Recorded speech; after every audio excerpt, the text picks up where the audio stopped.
कहानी है रामपुर गांव की, जहां के मर्द महिलाओं को हमेशा नीचा दिखाने की कोशिश में रहते। अरे अभी तक खाना नहीं आया, क्या मुझे एक और शादी करने की जरूरत है? नहीं जी नहीं, ऐसा मत करना, वरना मैं कहाँ जाऊंगी। खाना लेकर मैं अभी आई जी। गांव की पंचायत में भी फैसले हमेशा औरतों के खिलाफ ही रहते। मैं जो फैसला सुनाता हूँ वो भगवान की आज्ञा होती है। इस लड़के ने अपने मन से शादी करके अच्छा नहीं किया। लड़के को घर भेज दो और इसकी शादी इसकी जाति की किसी लड़के से करवा दो, लेकिन ये लड़के, इसे तो गांव के बाहर निकाल दो। नहीं नहीं जमींदार साहब, ये क्या बोल रहे हैं? ऐसा नहीं हो सकता। मेरी बेटी मासूम है, इसे अच्छे बुरे की समझ नहीं है। अरे कहाँ जाएगी ये बेचारी? कहाँ जाएगी? इतनी चिंता है तो पूरे परिवार का गांव निकाला कर देते हैं। बेचारे पूरे बसे बसाए परिवार को गांव छोड़ना पड़ता है।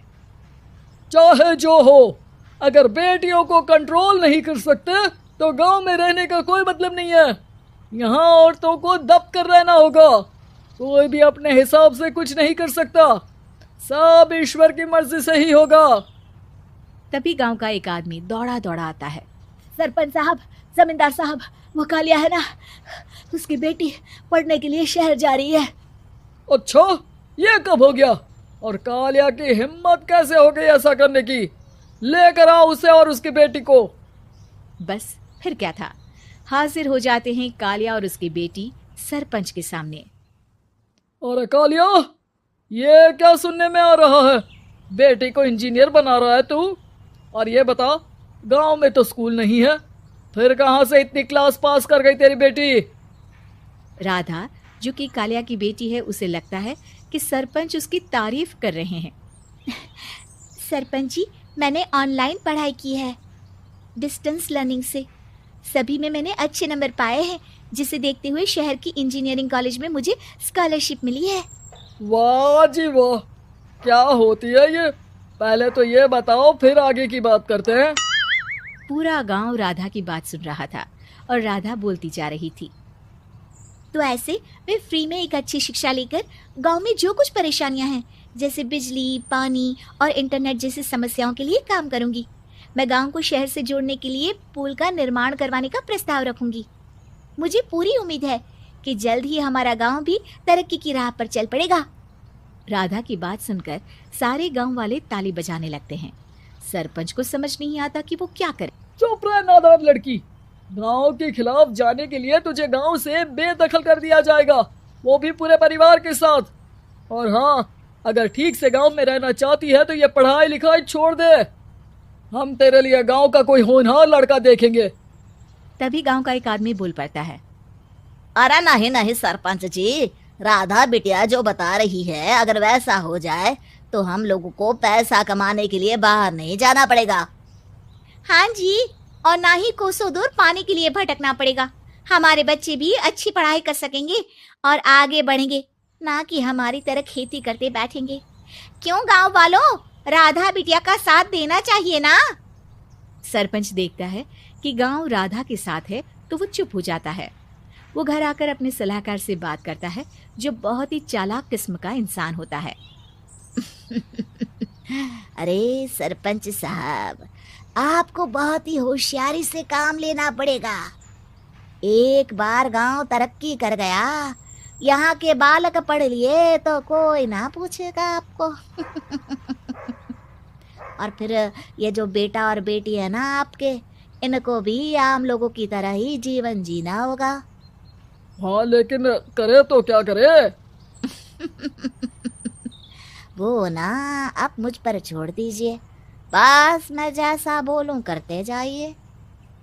अगले रोज सुबह जब गांव वाले सोकर उठते हैं तो राधा के घर के बाहर और साथ ही वो लोग जिन्होंने राधा का सपोर्ट किया था, उनके घर के आगे लाल रंग से कल आऊंगी लिखा होता है। कल आऊंगी, यह क्या होता है? अरे यह तो खून से लिखा है, लगता है कोई भूत प्रेत या चुड़ैल का साया है। चलो सरपंच जी के पास चलते हैं। सभी सरपंच के पास जाकर उसे सारी बात बताते हैं। और ये तो बड़ी मुश्किल की बात है। चलो, मैं एक बाबा को जानता हूँ, उन्हें बुला लेता हूँ। सरपंच बाबा को लेकर गांव के घर के बाहर जाता है। ओहो, तो ये वो चुड़ैल है जो उन लोगों को निशाना बनाते हैं जो गांव को बदलने का सपना देखते हैं। वो गांव को ऐसे ही संपन्न देखना चाहती है। वो नहीं चाहती कि कोई बाहरी यहाँ का कायाकल्प करे। क्या तुम लोगों में से किसी ने गांव को बदलने की सोच रखी है? तभी राधा की माँ रोते रोते आती है। मेरी राधा घर से गायब हो गई है। अरे कोई तो बचाओ, मेरी बच्ची कहाँ गई?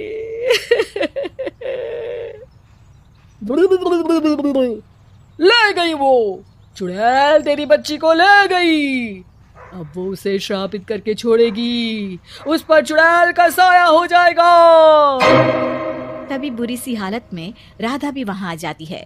उसके बाल चुड़ैल की तरफ फैले होते हैं और कपड़ों में खून लगा होता है। सभी राधा को देखकर डर जाते हैं। माँ, पता नहीं मुझे कौन उठा कर ले गया था। अरे दूर हो जा चुड़ैल, अब हम लोग इस गांव में नहीं रुकेंगे। अरे कैसी बातें कर रहे हैं आप? कल तो आप मेरे भरोसे गांव का हुलिया बदलने, अपने बच्चों को पढ़ाने और तरक्की उन्नति की बात कर रहे थे, तो आज क्या हो गया आपको? ये फिर तुम लोगों को बहकाएगी। ये चुड़ैल गांव में आ चुकी है। ऐसे ही ये तुम्हारे घर के बच्चों को भी ले जाएगी। गांव वाले राधा को गांव से बाहर निकाल देते हैं। उसके माँ बाप रोते रहते हैं, लेकिन गांव वाले नहीं मानते। मैं भी अपनी बहन के साथ गांव के बाहर रहूंगा, लेकिन वो पढ़ाई नहीं छोड़ेगी। वहीं सरपंच के घर पर सलाहकार कहता है, देखा, सांप भी मर गया और लाठी भी नहीं टूटी। लेकिन अगले ही दिन सरपंच के घर के बाहर भी वही शब्द लिखे होते हैं। और फिर सरपंच की बीवी कहती है, हमारी बेटी को किसी ने अगवा कर लिया है। तभी राधा का भाई वहां आ जाता है। अरे गांव वालों, मैंने सरपंच जी की बेटी को देखा था। वो चुड़ैल उसे उठाकर ले जा रही थी। अरे क्या मजाक कर रहे हो? नहीं नहीं सरपंच जी, आप नहीं जानते। वो चुड़ैल अब आपकी बेटी में आ जाएगी, जैसे राधा के अंदर आ गई थी।